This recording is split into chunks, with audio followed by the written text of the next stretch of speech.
ಎಲ್ಲರಿಗೂ ನಮಸ್ಕಾರ. ಈ ದಿನ ಕೈಮಗ್ಗ ನೇಕಾರರ ಮತ್ತು ಚರಕದಿಂದ ನೂಲು ಹೊರ ಒಂದು ಮೇಳವನ್ನು ಹಮ್ಮಿಕೊಂಡಿದ್ದೀವಿ.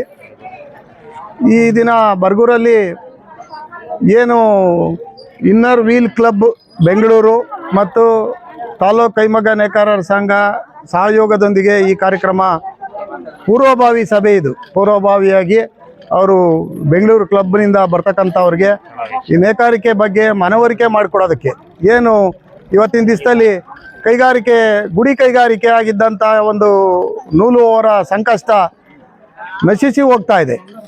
ಆ ಒಂದು ಇದನ್ನು ಅರ್ಥ ಮಾಡಿಸೋದಕ್ಕೆ, ಸರ್ಕಾರದ ಗಮನಕ್ಕೆ ತರೋದಕ್ಕೆ ಈ ಕಾರ್ಯಕ್ರಮನ ಆಯೋಜನೆ ಮಾಡಿದ್ದೀವಿ. ನೇಕಾರರು ಇವತ್ತು ಕುರಿ ಸಾಕೋದು ಮತ್ತು ಕಂಬಳಿ ನೇಯೋದು ಈ ಥರ ಒಂದು ಕಸಬುಗಳು ಇತ್ತು. ಇವು ನಿಜವಾದ ಅಲೆಮಾರಿಗಳು ಅಂದರೆ ನಮ್ಮ ಕುರುಬ ಸಮಾಜದವರು ನಿಜವಾದ ಅಲೆಮಾರಿಗಳು. ಇವ್ರನ್ನ ಅಲೆಮಾರಿಗಳನ್ನಾಗಿ ಸೇರಿಲ್ಲ. ಜೊತೆಗೆ ST ಪರಿಶಿಷ್ಟ ಪಂಗಡಕ್ಕೆ ಸೇರಿಸ್ತೀವಿ ಅಂತಕ್ಕಂಥದ್ದು ಬೇಡಿಕೆ ಇತ್ತು. ಹೋರಾಟ ನಡೀತಲೇ ಇದೆ. ಪರಿಶಿಷ್ಟ ಪಂಗಡಕ್ಕೂ ಸೇರಿಲ್ಲ. ಮಕ್ಕಳ ವಿದ್ಯಾಭ್ಯಾಸ ಮಾಡೋದಕ್ಕೆ ಮತ್ತು ಭಾಳ ತೊಂದರೆ ಆಗ್ತಾ ಇದೆ. ಮೀಸಲಾತಿಯಿಂದ ವಂಚಿತರಾಗಿದ್ದಾರೆ. ಅದನ್ನು ಸರ್ಕಾರದ ಗಮನಕ್ಕೆ ತರೋದಕ್ಕೆ ಮಹಿಳಾ ಆಯೋಗದ ಅಧ್ಯಕ್ಷರಾದಂಥ ನಮ್ಮ ಸಮಾಜದ ಆದಂಥ ನಾಗಲಕ್ಷ್ಮಿ ಚೌಧರಿ ಅವರು ಈ ಒಂದು ಕಾರ್ಯಕ್ರಮನ ಆಯೋಜನೆ ಮಾಡಿಸಿದ್ದಾರೆ. ಇದು ಪೂರ್ವಭಾವಿ ಸಭೆ ಅಷ್ಟೇ. ಮುಂದಿನ ದಿನಗಳಲ್ಲಿ ಕುರಿಗಾರರು ಮತ್ತು ನೇಕಾರರನ್ನೊಳಗೊಂಡಂತೆ ಒಂದು 10,000 ಜನ ಒಂದು ಕಡೆ ಸೇರಿಸಿ ಸರ್ಕಾರದ ಗಮನಕ್ಕೆ ತರ್ತಕ್ಕಂಥ ಒಂದು ಕಾರ್ಯಕ್ರಮನ ಮಾಡಬೇಕು ಅನ್ನೋ ಉದ್ದೇಶಕ್ಕಾಗಿ ಈ ಕಾರ್ಯಕ್ರಮನ ಆಯೋಜಿಸಿದ್ವಿ. ಇವತ್ತು ಹಿಂದಿನ ಸರ್ಕಾರಗಳಿದ್ದಾಗ ಮನಮೋಹನ್ ಸಿಂಗ್ ಇರ್ಬೋದು, ಇಂದಿರಾ ಗಾಂಧಿ ಅವರು ಇರ್ಬೋದು, ಪ್ರಧಾನಮಂತ್ರಿಗಳಾಗಿದ್ದಾಗ ಈ ಗುಡಿ ಕೈಗಾರಿಕೆನೇ ಹೆಚ್ಚಿನದಾಗಿ ಉತ್ತೇಜನ ಮಾಡಿದರು. ಇತ್ತೀಚೆಗೆ ಅದೆಲ್ಲ ನಶಿಸಿ ಹೋಗಿದೆ. ಏನು ಉಣ್ಣೆ ಒಲೆ ಅಂತ ಹೇಳಿ ಕರ್ನಾಟಕ ಸರ್ಕಾರದಿಂದ ಕೊಡ್ತಾಯಿದ್ರು, ಆ ವಲಯಕ್ಕೆ ಬರ್ತಕ್ಕಂಥ ಸಹಾಯಧನನೂ ನಿಲ್ಲಿಸಿದ್ದಾರೆ. ಹಿಂದೆ ನೇಕಾರರು ತೀರಿ ಹೋದರೆ, ಅವರು ಮರಣ ಹೊಂದಿದ್ದಾರೆ, ಅವರ ಕುಟುಂಬದವರಿಗೆ ವಿಮೆ ಕೊಡ್ತಾಯಿದ್ರು, ಅವರಿಗೆ ಡೆತ್ ಕ್ಲೈಮ್ ಅಂತ. ಅದು ಸಹ ಬರ್ತಾ ಇಲ್ಲ. ಈಗ 5,000 ರೂಪಾಯಿ ಕೊಡ್ತಾಯಿದ್ರು. ಆಮೇಲೆ ಆರೋಗ್ಯ ವಿಮೆ ಕೊಡ್ತಾಯಿದ್ರು.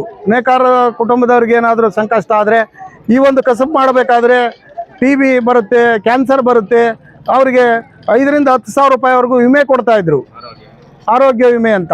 ಅದನ್ನು ಸಹ ನಿಲ್ಲಿಸಿದ್ದಾರೆ ಸರ್ಕಾರ ಇತ್ತೀಚೆಗೆ.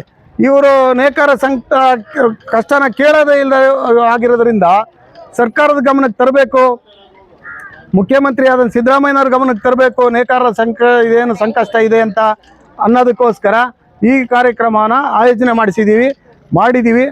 ಈ ಕಾರ್ಯಕ್ರಮಕ್ಕೆ ಬೆಂಗಳೂರಿಂದ ಈಗ ವಿಶೇಷವಾಗಿ ಆಹ್ವಾನಿತರು ಬರ್ತಾ ಇದ್ದಾರೆ. ಅವರು ಬಂದು ಇದೆಲ್ಲ ಸಮೀಕ್ಷೆ ಮಾಡಿ ವರದಿ ಕೊಡ್ತಾರೆ. ಆ ನಂತರ ಈ ಕಾರ್ಯಕ್ರಮನ ದೊಡ್ಡ ಪ್ರಮಾಣದಲ್ಲಿ ಆಯೋಜನೆ ಮಾಡಬೇಕು ಅಂತ ಅನ್ನೋ ಉದ್ದೇಶಕ್ಕೋಸ್ಕರ ಈ ದಿನ ಈ ಕಾರ್ಯಕ್ರಮನ ಆಯೋಜನೆ ಮಾಡಿದ್ದೀವಿ ಅಂತ ಹೇಳೋದಕ್ಕೆ ಇಷ್ಟಪಡ್ತೀವಿ. Inner Wheel Club of Bengaluru ಅವರ ವತಿಯಿಂದ ಚರಕ ಮತ್ತು ಕೈಮಗ್ಗ ಮೇಳ ನಡೀತಾ ಇದೆ.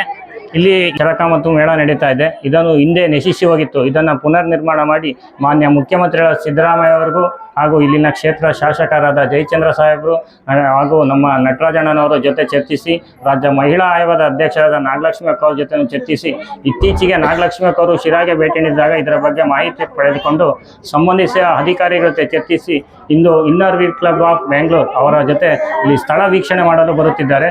ಅದರ ಪೂರ್ವವಾಗಿ ಸಭೆ.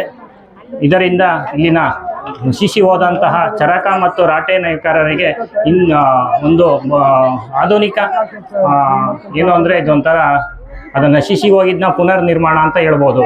ಅದರಿಂದ ಸರ್ಕಾರದ ಮಟ್ಟಿಗೆ ಇದನ್ನು ಮತ್ತೆ ಮುಖ್ಯಮಂತ್ರಿ ಜೊತೆ ಚರ್ಚಿಸಿ ಇದನ್ನು ಪುನರ್ ನಿರ್ಮಾಣ ಮಾಡಿಕೊಳ್ಳಬೇಕಾಗಿ ಇಲ್ಲೊಂದು ಹೇಳ್ತೀನಿ. ಎಲ್ರಿಗೂ ನಮಸ್ಕಾರ. ಇವತ್ತು inner Wheel Club of Bengaluru blossoms ಇವರ ವತಿಯಿಂದ ಚರಕ ಮತ್ತು ರಾಟೆ ಕೈಮಗ್ಗ ನೇಕಾರರ ಮೇಳ ಆಯೋಜಿಸಿದ್ದೇವೆ ಪೂರ್ವಭಾವಿಯಾಗಿ. ಇಂದು ಸಾಕಷ್ಟು ಸಂಖ್ಯೆಯಲ್ಲಿ ಇವತ್ತು ನೇಯ್ಗೆ ಮಾಡುವಂಥವ್ರು ಸೇರಿದ್ದಾರೆ, ನೋಡ್ಬೋದು ವಿಡಿಯೋದಲ್ಲಿ. ಈ ಕಸಬು ಇತ್ತೀಚಿನ ದಿನಗಳಲ್ಲಿ ನಶಿಸುವಂಥ ಹಂತಕ್ಕೆ ಹೋಗಿದೆ. ಈ ಹಿಂದೆ ಇದೇ ಒಂದು ಮೂಲ ಕಸಬಾಗಿತ್ತು ತುಂಬ ಸಮಾಜಗಳಿಗೆ. ಈಗ ಆಧುನೀಕರಣ ಆಗಿ ಹಾಗೂ ಸರ್ಕಾರದ ಕಡೆಯಿಂದ ಯಾವುದೇ ಸೌಲಭ್ಯಗಳು ಸಿಗದಲೇ ಇರೋದ್ರಿಂದ ಭಾಳ ಕಷ್ಟದಲ್ಲಿದ್ದಾರೆ ಈ ಕಸಬನವರು. ಸೊ ಅದರ ಜಾಗೃತಿ ಮೂಡಿಸೋ ಒಂದು ರೂಪವಾಗಿ ಇಂದು ಈ ಕಾರ್ಯಕ್ರಮ ಆಯೋಜಿಸಿದ್ದೇವೆ. ಸರ್ಕಾರ ಈ ಕಸುಬು ಮಾಡೋರಿಗೆ ಒಂದಷ್ಟು ಸೌಲಭ್ಯಗಳನ್ನ ಕೊಡಬೇಕು. ಅದು ವಿದ್ಯುತ್ನಲ್ಲಿ ಸಬ್ಸಿಡಿ ಕೊಡೋದಾಗ್ಬೋದು, ಅಥವಾ ಪ್ರೋತ್ಸಾಹಧನ ಆಗ್ಬೋದು, ಅಥವಾ ವಿಮೆ ಕೊಡೋದಾಗ್ಬೋದು. ಈ ಥರ ಒಂದಲ್ಲ ಒಂದು ರೀತಿಯಲ್ಲಿ ಅವ್ರಿಗೆ ಪ್ರೋತ್ಸಾಹ ಕೊಡಬೇಕು. ಈಗ ಆಧುನೀಕರಣ ಆಗಿ ಸಾಕಷ್ಟು ದೊಡ್ಡ ದೊಡ್ಡ ಇಂಡಸ್ಟ್ರಿಗಳು ಬಂದು ಈ ಸಣ್ಣ ಸಣ್ಣ ಮಟ್ಟದಲ್ಲಿ ಅವರವರ ಮನೆ ಲೆವೆಲಲ್ಲಿ ಮಾಡೋವಂಥವ್ರಿಗೆ ಭಾಳ ತೊಂದರೆ ಆಗ್ತಿದೆ. ಈ ಪಾರಂಪರಿಕವಾಗಿ ಬಂದಿರೋವಂಥ ಈ ಕಸುಬು ಉಳಿಬೇಕು. ಹಾಗಾಗಿ ಇದಕ್ಕೆ ಸಾಕಷ್ಟು ತೊಂದರೆಗಳಿದ್ದಾವೆ. ಅದರ ಕಡೆ ಸರ್ಕಾರ ಗಮನ ಹರಿಸಿ ಒಂದಷ್ಟು ಪ್ರೋತ್ಸಾಹ ಕೊಡಬೇಕು ಅಂತ ಕೇಳ್ಕೊತೇನೆ. ಲಯನ್ಸ್ ಕ್ಲಬ್ ವತಿಯವರು ಪೂರ್ವಭಾವಿಯಾಗಿ ಈ ಕಾರ್ಯಕ್ರಮ ಆಯೋಜಿಸಿದ್ದಾರೆ. ಇದಾದ ನಂತರ ಈ ಕ್ಷೇತ್ರದ ಶಾಸಕರಾದ ಜಯಚಂದ್ರ ಅವರು ಮತ್ತು ಮಹಿಳಾ ಅಧ್ಯಕ್ಷರಾದಂಥ ನಾಗಲಕ್ಷ್ಮಿ ಚೌಧರಿ ಅವರ ಅಧ್ಯಕ್ಷತೆಯಲ್ಲಿ 10,000ಕ್ಕೂ ಹೆಚ್ಚು ಜನವನ್ನು ಸೇರಿಸಿ ದೊಡ್ಡ ಮಟ್ಟದಲ್ಲಿ ಕಾರ್ಯಕ್ರಮ ಮಾಡಬೇಕು ಅಂತ ಒಂದು ಪ್ಲ್ಯಾನ್ ಇದೆ. ಹಾಗಾಗಿ ಇದನ್ನು ಪೂರ್ವಭಾವಿಯಾಗಿ ಇವತ್ತು ಮಾಡ್ತಿದ್ದೀವಿ ಅಂತ ಹೇಳಕ್ಕೆ ಇಷ್ಟಪಡ್ತೇನೆ.